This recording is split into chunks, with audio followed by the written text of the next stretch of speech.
Hello friend, তোমরা দেখছো তোমাদের প্রিয় YouTube channel exam guide by Nitu. বন্ধুরা, তোমাদের এসএসসি এমটিএস পরীক্ষা চলছে। এখন আমি আলোচনা করব 30শে সেপ্টেম্বর থার্ড শিফটে এসে যাওয়া প্রশ্নগুলো নিয়ে। বন্ধুরা, ভিডিওটা ভালো লাগলে লাইক করবে। চ্যানেলটি এখন পর্যন্ত সাবস্ক্রাইব করা না থাকলে অবশ্যই চ্যানেলটি সাবস্ক্রাইব করে দেবে। তো চলো দেরি না করে শুরু করছি প্রশ্নপত্রগুলো। প্রথম প্রশ্ন দেখো, বলেছে 42তম সংবিধান সংশোধনের মাধ্যমে মৌলিক কর্তব্য কোন অনুচ্ছেদে অন্তর্ভুক্ত করা হয়েছে? মৌলিক কর্তব্য ভারতীয় সংবিধানে কোন অনুচ্ছেদে অন্তর্ভুক্ত করা হয়েছে? তো মৌলিক কর্তব্য ভারতীয় সংবিধানে 51 এ এবং ভাগ 4 এতে অন্তর্ভুক্ত করা হয়েছে। ঠিক আছে। শরণ সিং কমিটির সুপারিশের ভিত্তিতে 1976 সালে 42তম সংবিধান সংশোধনের মাধ্যমে মৌলিক কর্তব্য ভারতীয় সংবিধানে অন্তর্ভুক্ত করা হয়। বর্তমানে মৌলিক কর্তব্যের সংখ্যা 11টি। মৌলিক কর্তব্য রাশিয়ার সংবিধান থেকে নেওয়া হয়েছে। পরবর্তী প্রশ্ন, H2SO4 এর রাসায়নিক নাম কি? H2SO4 এর রাসায়নিক নাম কি? তো সঠিক উত্তর হবে সালফিউরিক অ্যাসিড। H2SO4 এর রাসায়নিক নাম কি হবে? Sulphuric acid. কাঠামোগতভাবে এই রাসায়নিক যৌগটির নাম হয় হাইড্রোজেন সালফেট।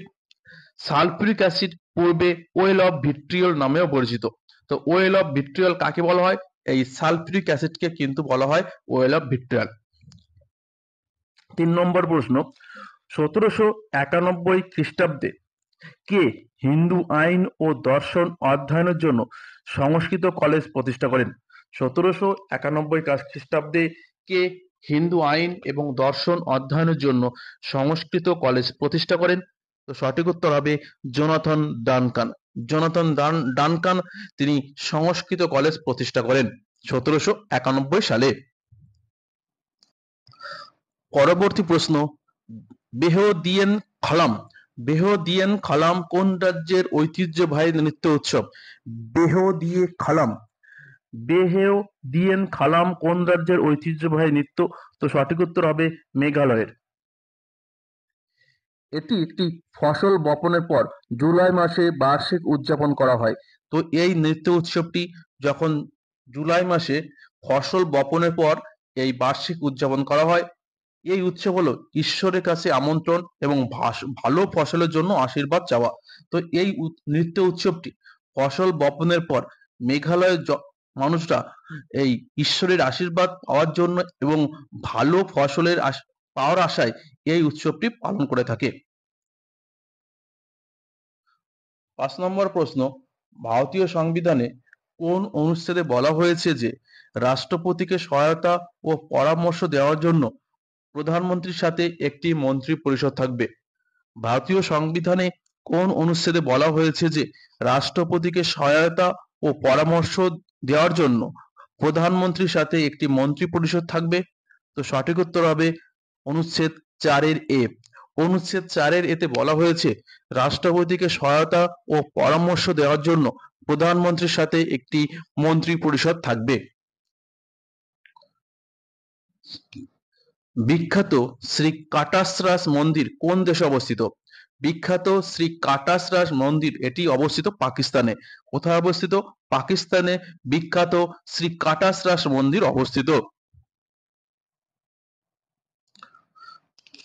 গণেশ রথ মন্দির কোথায় অবস্থিত? গণেশ রথ মন্দির। তো সঠিক উত্তর হবে মহাবলীপুরম। মহাবলীপুরমে অবস্থিত এই গণেশ রথ মন্দির। মহাবলীপুরম তামিলনাড়ুর কাঞ্চিপুরম জেলায় অবস্থিত। মহাবলীপুরম তামিলনাড়ুর কাঞ্চিপুরম জেলায় অবস্থিত। দেখো, পল্লব যুগের স্মৃতিস্তম্ভগুলোর মধ্যে গোলাপি গ্রানাইট দিয়ে খোদাই করা 10টি রথের একটি এই গণেশ রথ মন্দির। রাজা প্রথম মহেন্দ্র বর্মন এবং তার পুত্র নরসিংহ বর্মনের শাসনকালে 7ম শতাব্দীর শেষ ভাগের এই স্থাপত্যটি কাটা হয়।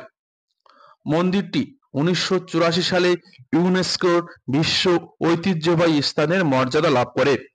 তো এই গণেশ রথ মন্দিরটি 1984 সালে ইউনেস্কোর বিশ্ব ঐতিহ্যবাহী স্থানের মর্যাদা লাভ করে। পরবর্তী প্রশ্ন, আর মুথু কান্নামল হলেন একজন ড্যাশ নৃত্যশিল্পী যিনি 2022 সালে পদ্মশ্রী পেয়েছিলেন। তো তিনি একজন স্বাধীর নৃত্যশিল্পী। তো আর মুথু কান্নামল হলেন একজন স্বাধীর নৃত্যশিল্পী। দেখো, তামিলনাড়ু রাজ্যের একজন সপ্তম প্রজন্মের প্রবীণ স্বাধীর নৃত্যশিল্পী হলেন আর মুথু কান্নামল। দেখো, 32 জন দেবদাসীর মধ্যে তিনিই একমাত্র জীবিত ব্যক্তি যিনি ভিরালিমালাই মুরুগান মন্দিরে দেবতার সেবা করেছিলেন এবং তিনি শেষ মহিলা যিনি ভিরালিমালাই মন্দিরে ঈশ্বরের কাছে নিজেকে উৎসর্গ করার অনুষ্ঠানে পট্টুকাট্টুটাল করেছিলেন। ঠিক আছে, এটা তামিল ভাষায়। ঠিক আছে, চতুর্থ এশিয়া খো-খো চ্যাম্পিয়নশিপ কোন দল জয়ী হয়েছিল? চতুর্থ এশিয়া খো-খো চ্যাম্পিয়নশিপ জয়ী হয়েছিল ভারত। ঠিক আছে, ভারতের আসামে আয়োজিত খেলায় ভারতীয় পুরুষ ও মহিলা দল উভয় বিভাগেই জয়ী হয়েছিল। এই খো-খো খেলায় ভারতের পুরুষ এবং মহিলা দল উভয় বিভাগেই কিন্তু জয়ী হয়েছিল। আর চতুর্থতম এশিয়ান চ্যাম্পিয়নশিপ খো-খো খেলায় এবারে 10টি দেশ অংশগ্রহণ করেছিল। তো কয়টি দেশ অংশগ্রহণ করেছিল? 10টি।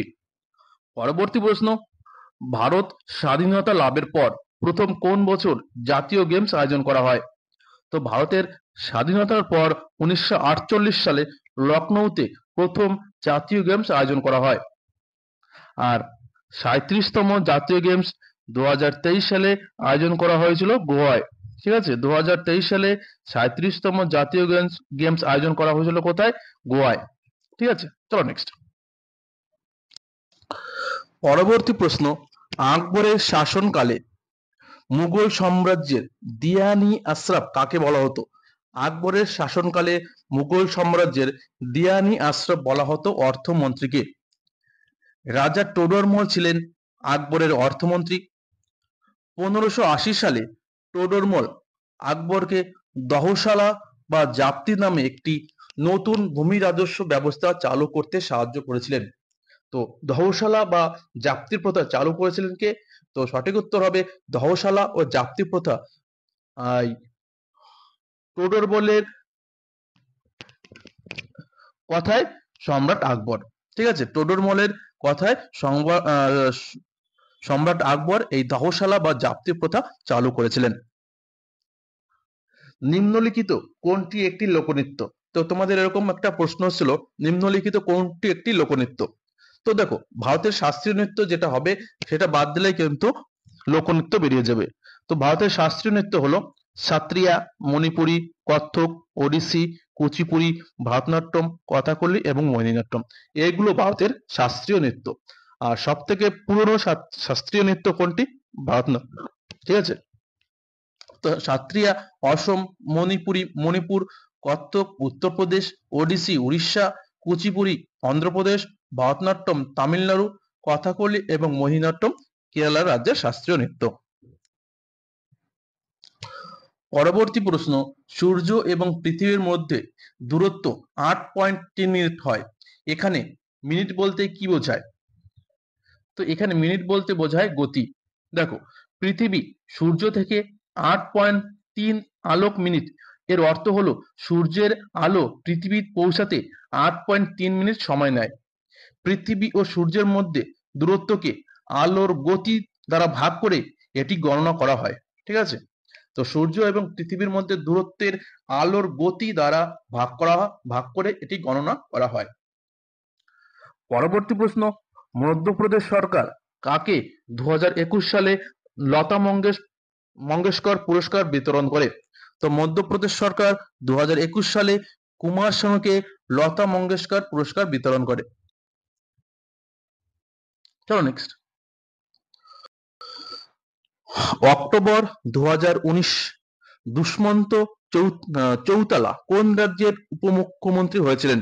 তো অক্টোবর 2019-এ দুষ্মন্ত চৌতালা তিনি হরিয়ানার উপমুখ্যমন্ত্রী হয়েছিলেন। শেষ প্রশ্ন, জ্যোতিবা ফুলে কোথাকার বাসিন্দা ছিলেন?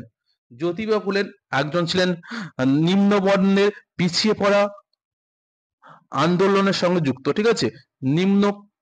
নিম্ন বর্গদের পিছিয়ে পড়া আন্দোলনের সঙ্গে যুক্ত। তিনি মহারাষ্ট্রের পুনের বাসিন্দা। তিনি সত্যশোধক সমাজ প্রতিষ্ঠা করেছিলেন এবং গোলামগিরি বইটি এই জ্যোতিবা ফুলে লিখেছিলেন, ঠিক আছে? তো বন্ধুরা এই পর্যন্তই। ভিডিওটা ভালো লাগলে লাইক করবে, বন্ধুদের সঙ্গে শেয়ার করবে।